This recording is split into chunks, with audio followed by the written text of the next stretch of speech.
Hello guys, welcome to the our channel, the IE channel for the current affairs of.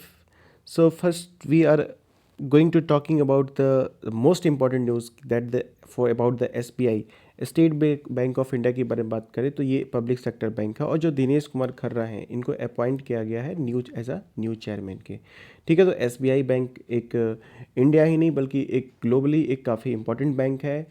कुछ India के banks हैं like HDFC, SBI, ICICI, इनको कहते हैं to big to fall, मतलब कि ये इतने बड़े हैं कि कभी फॉल ही नहीं हो सकते। तो यह याद रखिएगा कि काफ़ी ये बड़ी बैंक्स हैं। ठीक है जी। तो एसबीआई का ये जो खर्रा साहब हैं, दिनेश कुमार खर्रा, एज अ इनको न्यू चेयरमैन ऑफ एसबीआई नियुक्त किया गया है। ठीक है, ओके। अब हम बात करते हैं एक नौगढ़ रेलवे स्टेशन है, उत्तर प्रदेश का है ये नौगढ़। नौगढ़ आपका उत्तर प्रदेश में है। तो इसका अब नाम बदल के सिद्धार्थ नगर कर दिया गया है। ठीक है, तो ये याद रखिएगा, ये सिद्धार्थ नगर ये लुम्बिनी से इधर पास भी पड़ता है ना, उधर गौतम बुद्ध का जो प्लेस ऑफ बर्थ था। सो तो ये सिद्धार्थ नगर उसी से कोरिलेट करके इसका नाम रखा गया था, सिद्धार्थ नगर डिस्ट्रिक्ट का। ठीक है, और ये उत्तर प्रदेश का ये जो तराई वाला एरिया है ना, जो कि नेपाल के बाउंड्री से लगता है, बॉर्डर से, वो एरिया है। तो ये इसी नौगढ़ स्टेशन का नाम जो बदल के सिद्धार्थ नगर रखा गया है। तो ये याद रखिएगा कि अगर एग्ज़ाम में आता है तो। ठीक है, ओके। उसके बाद एक और न्यूज़ था कि एक नेची फू टनल, अगर पूछेगा कि नेची फू टनल कहाँ है तो इसको जो बीआरओ है, जो बॉर्डर रोड ऑर्गेनाइजेशन है, इसको उन्होंने कंप्लीट करा है। तो राजनाथ सिंह वहाँ पे गए थे उस टाइम, उसका इनोग्रेशन करने के लिए उन्होंने फाउंडेशन करा। सो राजनाथ सिंह ने फाउंडेशन करा है stone of the Nechiphu tunnel on the Balipara. ठीक है, बलीपाड़ा चार दुआर तवांग रोड। ठीक है, ये वेस्ट कामेंग डिस्ट्रिक्ट में है। ये याद रखिएगा बीआरओ, बस ज़्यादा नहीं याद रखिएगा, बस पूछेगा भी तो यही पूछेगा नेचीपू टनल कहाँ है, तो भाई अरुणाचल में है। ओके जी। बीआरओ के बारे में बात करें तो इसका मोटो है शर्मेण सर्वम साध्यम, everything is achievable through hard work. ठीक है, तो ये हार्ड वर्क की बात करता है बीआरओ। मतलब बीआरओ बॉर्डर रोड ऑर्गेनाइजेशन है। ये जो रोड जो है ना, जो कि काफ़ी स्ट्रेटेजिक एरिया होता है, जो बॉर्डर का एरिया होता है, वहाँ पे ये बीआरओ ही जो यही फंक्शन करती है, रोड्स के लिए, ब्रिज के लिए, इसके लिए जानी जाती है, टनल्स के लिए, है ना।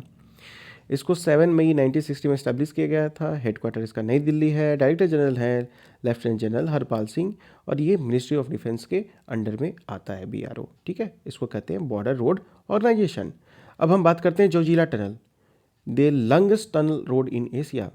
ठीक है, तो जोजिला के बारे में बता दूं कि ये श्रीनगर और लेह को जोड़ता है, NH1 पे है, और ये इसकी 14.15 किलोमीटर है ये। ठीक है, ये याद रखिएगा। और अ, ये 3000 मीटर अंडर जोजिला पास के अंडर है ये। ठीक है, तो दिस टनल विल ये ऑल वेदर कनेक्टिविटी करेगा, श्रीनगर वैली से लेह को जोड़ेगा, है ना, श्रीनगर से ये लेह को जोड़ेगा, और NH1 पे है। और ये इसका कंस्ट्रक्शन जो मैंने बताया आपको, 14.15 किलोमीटर लॉन्ग टनल है, at an altitude of about 3000 metre. मतलब जो आपका एल्टीट्यूड होगा, ठीक है, वो 3000 मीटर होगा, और जो टोटल लेंथ होगी वो 14.15 किलोमीटर होगी ये। ठीक है, तो ये साथ में एक इकोनॉमिक कनेक्टिविटी ही नहीं, एक सोशियो कल्चरल कनेक्टिविटी भी को भी ये जोड़ेगा जम्मू कश्मीर के लोगों के साथ। ठीक है, प्रधानमंत्री नरेंद्र मोदी ने एक रिलीज़ किया है 75 रुपये का coin to mark 2075 energy of the food and agriculture organisation. FAO जो ऑर्गेनाइजेशन है, जो यूनाइटेड नेशन की एक एजेंसी है। ठीक है, और उसी के एक क्या कहते हैं, एक कॉमोरेट में, एक उसकी याद में, एक उससे सम्मान में 75 रुपये का सिक्का जो है भारत सरकार ने लॉन्च किया है। ठीक है, FAO याद रखिएगा, फूड एंड एग्रीकल्चर ऑर्गेनाइजेशन। ठीक है, ये UN का एक, यूनाइटेड नेशन का ही एक बॉडी है ना, जो कि food and agriculture related work करता है, जिससे पॉवर्टी रिड्यूस हो सके। और तो ये याद रखिएगा। तो इसमें और मोदी जी ये भी कहते हैं कि he will also dedicate 17 recently develop bio fortified varieties of 8 crops. Bio fortified varieties मतलब होता है, पहले की मतलब आप जानिए कि बायो फोर्टिफाइड क्या होता है। जैसे सपोज करिए कि जो माइक्रो न्यूट्रिएंट्स हैं, तो वो हमारे नॉर्मल क्रियल्स जो हम खाते हैं अनाज, उनसे वो नहीं मिल पाता है।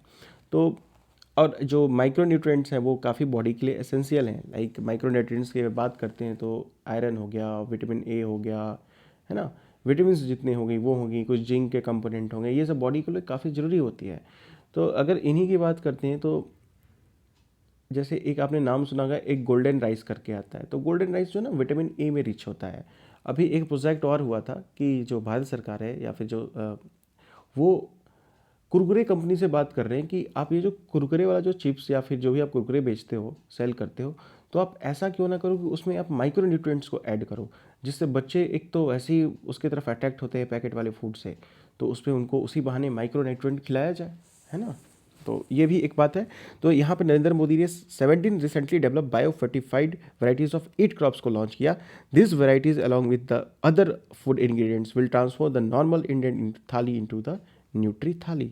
नॉर्मल थाली से न्यूट्रिशन वाला थाली देते हो, ठीक है। बट अपने यहाँ तो लोग ज़्यादा पेट भरने पे फोकस करते हैं ना, न्यूट्रिशन पे कम फोकस करते हैं, पेट भरना चाहिए, ठीक है। The production of biofortified crops varieties to upskilled and link with the government scheme of Anganwadi and mid day meal scheme. वही बात मैंने बताया ना, जैसे सपोज करिए मिड डे स्कीम में जो अनाज जाता है मिड डे मील के स्कीम में, तो अब मिड डे मील वाले स्कीम में आप क्या करिए, अब सरकार क्या करेगी कि जो भी वहाँ पे अनाज भेजती है ना, चावल, तो उसमें चावल ये विटामिन ए वाला भेज दिया, तो खिचड़ी में बच्चों को चावल खिलाएंगे, है ना। या फिर जो भी उनका जो मील होता है उसमें न्यूट्रिएंट्स के कंपोनेंट को, या आंगनवाड़ी में और ये मिड डे मील स्कूल में इसको एक क्या कहते हैं उसके कंपोनेंट को ऐड करना है ना, जिससे ज़्यादा से ज़्यादा क्या हो सके, जो माल न्यूट्रिशन की प्रॉब्लम है जो इंडिया की, वो जल्द से जल्द रिजॉल्व हो सके, ठीक है।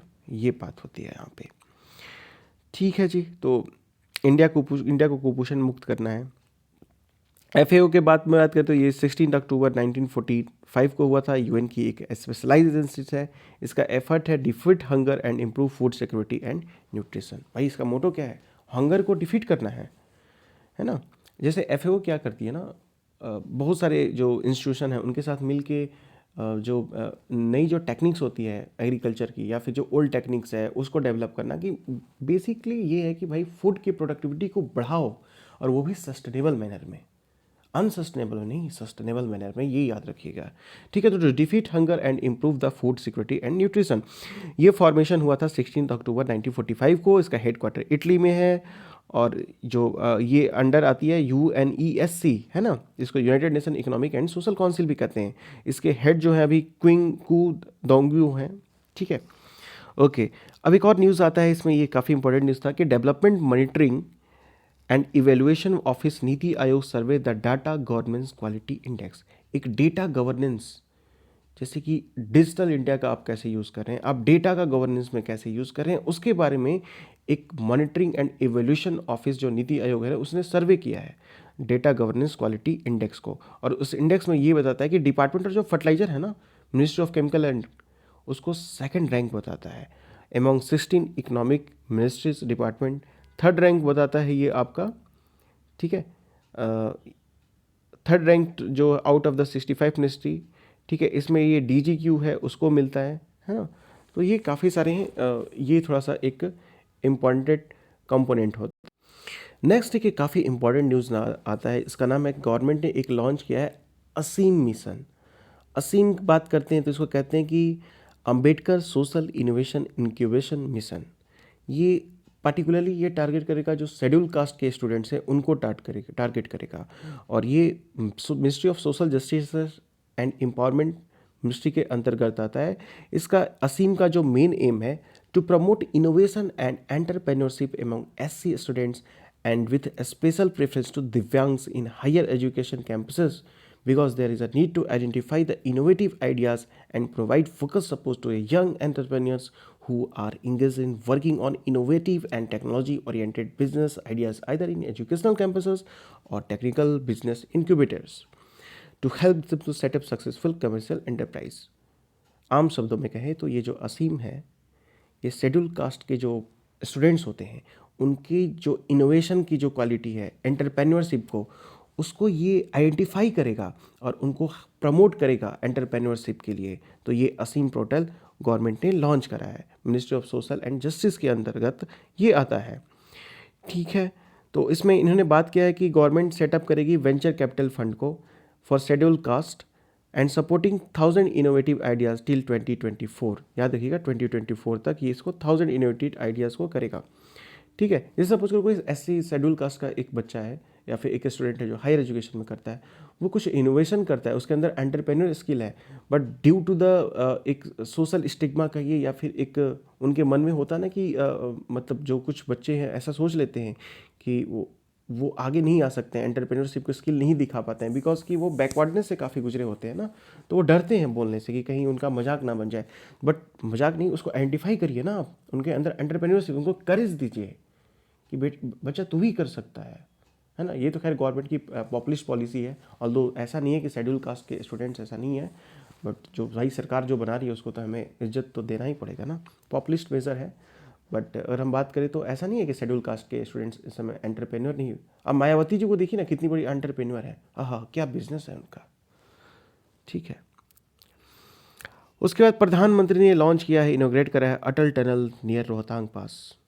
रोहतांग पास के बारे में बता दें, मनाली टू लाहौल स्पीति, और ये पीर प्रांजल रेंज में है। पीर प्रांजल है ना माउंटेन रेंज, पीर प्रांजल उसमें पड़ता है ये। तो अटल टनल को पीर प्रांजल में बनाया और रोहतांग पास है, जोजिला और रोहतांग, इसमें कंफ्यूज मत होइएगा।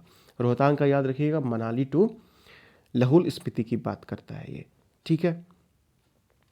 तो अटल टनल जो है 9.02 किलोमीटर है, which connects Manali to Lahaul Spiti valley. This is the longest highway tunnel in the world. ये longest highway tunnel in the world है। This tunnel is built with the ultra modern specification the Pir Panjal range Himalayas at the altitude of 3000 metre या फिर 10,000 feet कहते हैं। It reduces the road, जब ये 46 kilometre की distance को रोकता है ना, मतलब कम कर देता है, ठीक है। 46 किलोमीटर्स पहाड़ी एरिया में मतलब 4 से 5 घंटे। अब पहाड़ी एरिया में आप ऐसे थोड़ी कि तुरंत से आप जाएंगे और जैसे चाहे वैसे ट्रैवल कर लेंगे, पहाड़ इज पहाड़, है ना। ओके फिर उसके बाद एक आता है ट्राइब्स इंडिया ई मार्केट प्लेस, एक लॉन्च हुआ है, अर्जुन मुंडा ने लॉन्च किया है। अर्जुन मुंडा चूंकि ट्राइबल मिनिस्टर हैं और खुद एक ट्राइबल हैं। मुंडा ट्राइब्स का आपने नाम सुना होगा ना, मुंडा रिवोल्ट के बारे में। तो मुंडा रिवोल्ट के बारे में और बिरसा मुंडा के बारे में थोड़ा सा पढ़ लीजिएगा कि ये मुंडा रिवोल्ट कब आया था और बिरसा मुंडा क्यों थे, क्या थे। क्योंकि ट्राइबल रिवोल्ट पे अगर क्वेश्चन आएगा तो 2-3 जो है ना काफ़ी इंपॉर्टेंट रिवोल्ट्स हैं। एक मुंडा रिवोल्ट, संथल रिवेलियन, ठीक है। तो इसको थोड़ा याद रखिएगा, ये दोनों संथाल और मुंडा, ज़्यादातर चांस होते हैं इससे क्वेश्चन पूछे जाने के, ठीक है। उनके लीडर्स कौन एसोसिएटेड थे और क्या रीज़न था प्रोटेस्ट का और उनका क्या मेथड था, ये 3 चीज़ आप याद रखिएगा, ठीक है। तो ये जो इसका मेन एम है, जो मैं ट्राइब्स इंडिया ई मार्केट प्लेस की अगर बात करते हैं तो इसका मेन एम है इंडिया को आत्मनिर्भर बनाओ, सेल्फ रिलायंट बनाओ, ठीक है। और the path breaking initiative of TRIFED will showcase the handicrafts and produce of tribal enterprise across the country.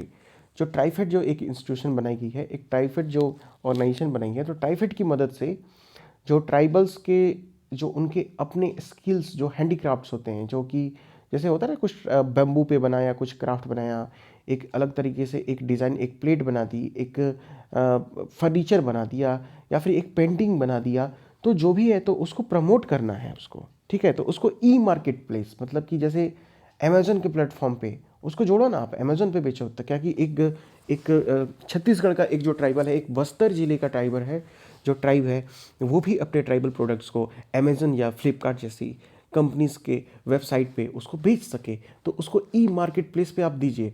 और इसको ये भी ध्यान रखिए कोई इसमें बिचौलिया ना आए, ठीक है। तो ये एक याद रखिएगा। Along with the several other TRIFED initiative that are aim to support tribal brethren, this include the inauguration of Pakur honey. Pakur नाम की एक हनी है, शहद, which is 100% natural honey gathered by the Santhal tribals of Pakur Jharkhand. कितना बढ़िया इनिशिएटिव है। यही तो संथल रिवेलियन था, झारखंड में था, छोटा नागपुर प्लेटू वाला। तो जो संथाल है उन्होंने एक पाकुर शहद को इसको इस प्लेटफॉर्म पे देना है आपका, ठीक है। और ये टाइम्स ये याद रखिएगा, तो ये तो थोड़ा काफ़ी इंपॉर्टेंट था, ओके। छत्तीसगढ़ भी पार्टनरशिप ट्राइफेड से करेगा, ठीक है। और tribes India with Amazon in their seller flex programme, ऐसे भी एक अमेजन का सेलर फ्लेक्स प्रोग्राम था, उसमें भी इसको अंतर्गत इसको जोड़ा जाएगा। अब एक साउथ ईस्टर्न रेलवे ने एक लॉन्च किया है, उसका नाम है ऑपरेशन सहेली, ट्रेन की सहेली या फिर जो भी कहें, ऑपरेशन माई सहेली।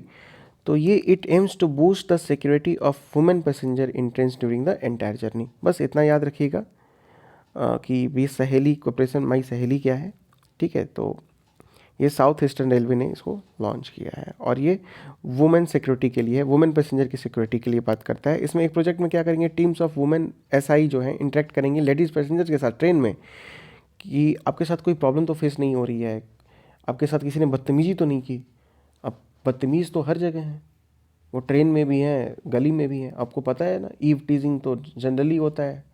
तो ये सब थोड़ा देखने के लिए। ओके भाई, उसके बाद नेक्स्ट आता है कि दिल्ली के सीएम अरविंद केजरीवाल ने लॉन्च किया है एंटी एयर पॉल्यूशन कैंपेन, और इस कैंपेन का नाम रखा है युद्ध प्रदूषण के विरुद्ध, है ना, प्रदूषण के खिलाफ इन्होंने युद्ध छेड़ दिया है। तो भाई अब जब केजरीवाल जी युद्ध छोड़ दिए हैं, देखिए पॉल्यूशन की बात होगी, एयर पॉल्यूशन की, तो उसमें दिल्ली का नाम पहले उठा लीजिएगा हाथ, उसके बाद उठाइएगा कानपुर का, है ना, फिर उठा लीजिएगा जो दिल्ली से जो भी आसपास के एरियाज़ हैं, है ना, पटना भी कम नहीं है, बिहार का हाईएस्ट लेवल का पॉल्यूशन है साहब। नॉर्थ इंडिया में पॉल्यूशन एकदम भरा पड़ा है, ठीक है, साउथ के भी स्टेट्स में है, बट पर्टिकुलरली कंपेयर करते हैं तो नॉर्थ इंडियन के स्टेट्स में ज़्यादा ये प्रॉब्लम है, ठीक है। तो ये याद रखिएगा। इन्होंने इन्होंने ऑल्सो एक ग्रीन दिल्ली नाम का एक मोबाइल एप्लीकेशन भी लॉन्च किया है। तो उसमें इनका मेन ऑब्जेक्टिव है polluted air can be life threatening in view of Covid both affect lungs, मतलब कोविड भी लंग्स आपका खाता है, पॉल्यूशन भी लंग खाता है, तो इसलिए अरविंद केजरीवाल जी ने ये एक स्कीम लॉन्च की है। Okay guys, thank you for watching my video, please like and subscribe करना मत भूलिएगा, एंड मुझे फीडबैक ज़रूर दीजिएगा। मुझे पता है कि आपको आपके कुछ क्वेरीज होंगी मेरी वीडियो से रिलेटेड, सोर्स से रिलेटेड। मैं जनवरी मंथ से सारे सब्जेक्ट की अ, एक एक सीरीज़ में, जिसमें करंट अफेयर भी होगा, हिस्ट्री होगा, ज्योग्राफी होगा, आपके पॉलिटिकल साइंस होंगे, आई मीन की जो इंडियन पॉलिटी की जो आती है, इकनॉमी होगा, ये सब सारे जो भी एक वीडियोस की एक फॉर्मेट बना के मैं आपको पूरी क्लास वाइज बिल्कुल मैं आपको पूरे वीडियो को अपलोड कर दूंगा। आप, मुझे पूरा बिलीव है कि आपसे उससे कुछ बेनिफिट मिलेगा। और गाइज अभी 12 बजे भी गए हैं, रात हो गई है, सो आप लोग भी सोइए और ख्याल रखिए अपना, कोविड का टाइम है। Thank you, thanks for watching video.